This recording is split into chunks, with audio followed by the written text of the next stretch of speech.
দেশে প্রথমবারের মতো ১২০০-র উপরে কোরআনে হাফেজদের অ্যাওয়ার্ড দিয়েছে তানজিমুল উম্মাহ। প্রতিষ্ঠানটির ১২তম হিফজুল কোরআন অ্যাওয়ার্ড ও কোরআন উৎসব অনুষ্ঠানে এ অ্যাওয়ার্ড প্রদান করা হয়। সকাল থেকে দিনব্যাপী এ আয়োজনে প্রথমার্ধে ছেলে হাফেজদের সম্মাননা দেয়া হয়, পরে বিকেলে সম্মাননা দেয়া হয় কোরআনে হাফেজ মেয়েদের। এবারে প্রথম ছাত্রদের পাশাপাশি তাদের অভিভাবকদেরও দেয়া হয় সম্মাননা। অনুষ্ঠানে উপস্থিত ছিলেন জাতীয় ও আন্তর্জাতিক পর্যায়ের ইসলামিক চিন্তাবিদ, কোরআনের গবেষক সহ হাজার হাজার হাফেজগণ। তাদের পদচারণায় মুখরিত হয়ে ওঠে তানজিমুল উম্মাহর বর্ণিল এ আয়োজন। হাফেজ ছাত্রদের পরনে সাদা জুব্বা আর মাথায় সাদা পাগড়ি, পাশাপাশি হাফেজ ছাত্রীদের পোশাকে আকাশের নীল ও সাদা কম্বিনেশন, এ যেন কোরআনিক এক ফুলের বাগান।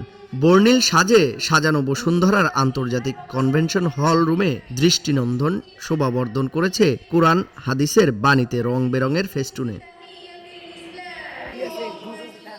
সুললিত কণ্ঠে কোরআনের তেলাওয়াত, মনোমুগ্ধকর হামদ, নাত, বক্তৃতা আর ইসলামী সঙ্গীতে চমৎকার পরিবেশনায় মন কাড়ে উপস্থিত সকলের।